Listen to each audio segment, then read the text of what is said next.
আধুনিক পরিকাঠামোর আওতায় বাইখরা থানা নতুন ভবন নির্মাণে 60.84 কোটি মঞ্জুর। জোলাইবাড়ি বিধানসভা এলাকার আইন শৃঙ্খলা ব্যবস্থা আরও শক্তিশালী ও আধুনিক করতে বাইখরা পুলিশ স্টেশনের নতুন ভবন নির্মাণের জন্য 60.84 কোটি টাকা মঞ্জুর করা হয়েছে। এই প্রকল্পের আওতায় নতুন ভবনের স্থান নির্ধারণ ও প্রাথমিক আলোচনা উপলক্ষে পরিদর্শনে যান এলাকার বিধায়ক তথা রাজ্য সরকারের মন্ত্রী শুক্লাচরণ নোয়াতিয়া। পরিদর্শনকালে তার সঙ্গে উপস্থিত ছিলেন পঞ্চায়েত সমিতির চেয়ারম্যান তাপস দত্ত, মহকুমা পুলিশ আধিকারিক বাপ্পিদীপ বর্মা, বাইখরা থানার ভারপ্রাপ্ত আধিকারিক বিষ্ণুচন্দ্র দাস, পূর্ত দপ্তরের আধিকারিকগণ সহ অন্যান্য বিশিষ্ট ব্যক্তিবর্গ। পরিদর্শন শেষে সংবাদ মাধ্যমের মুখোমুখি হয়ে মন্ত্রী শুক্লাচরণ নোয়াতিয়া জানান, প্রয়োজনীয় প্রশাসনিক প্রক্রিয়া সম্পন্ন করে অতি শীঘ্রই নতুন পুলিশ স্টেশনের নির্মাণ কাজ শুরু করা হবে। তিনি বলেন, আধুনিক ও আদর্শ বিধানসভা গড়ে তোলার লক্ষ্যে রাজ্য সরকারের উন্নয়নমূলক কর্মকাণ্ড ধারাবাহিকভাবে এগিয়ে চলেছে এবং আগামী দিনেও এই অগ্রযাত্রা অব্যাহত থাকবে। সংশ্লিষ্ট মহলের মতে নতুন ও আধুনিক এই পুলিশ স্টেশন ভবন নির্মিত হলে আইন শৃঙ্খলা রক্ষা, প্রশাসনিক কার্যক্রম পরিচালনা এবং সাধারণ মানুষকে উন্নত পরিষেবা প্রদানের ক্ষেত্রে উল্লেখযোগ্য ইতিবাচক পরিবর্তন আসবে। আমরা এটা আমাদের জুলাইবাড়ির বিধানসভা কেন্দ্রের অন্তর্গত এনটিআর জুলাইবাড়ি এলাকার বা জুলাইবাড়িবাসী এটা স্বপ্ন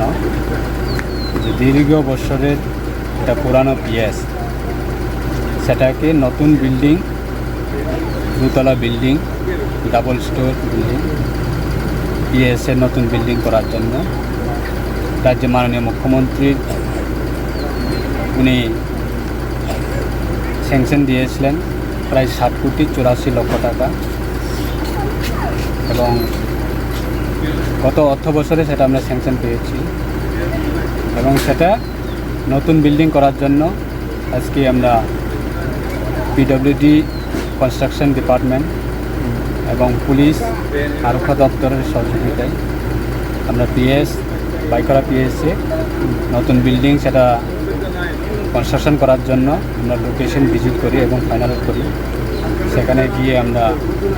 আমাদের পঞ্চায়েত সমিতির চেয়ারম্যান তাপস দত্ত মহোদয় এবং এলাকা বিশিষ্ট আমাদের সমাজসেবক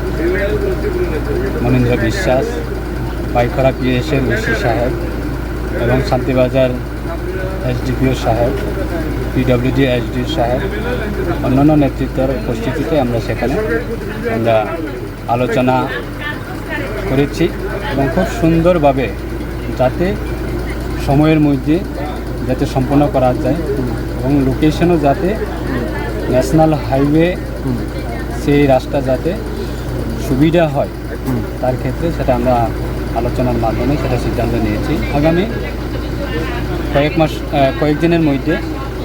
টেকনিক্যাল প্রসেসিং কমপ্লিট হবে, তখন ফাউন্ডেশন স্টোন লাইন প্রোগ্রাম অনুষ্ঠান হবে। সেটা আমি ব্যক্তিগতভাবে এলাকার বিধায়ক হিসাবে আমি রাজ্য সরকার এবং রাজ্যের মাননীয় মুখ্যমন্ত্রীকে অসংখ্য ধন্যবাদ জানাই যে সেটা আমাদের জুলাইবাড়িবাসীর এটা দীর্ঘদিনের একটা স্বপ্ন, সেটা অবশ্যই আগামী দিনে স্বপ্ন পূরণ হবে। তার জন্য আমরা আজকে ভিজিটে এসেছি এবং বিভিন্ন এলাকাতে আমাদের বিভিন্ন প্রজেক্টগুলি সেটা আমরা ভিজিটে আমরা গিয়েছি এবং সেই কাজ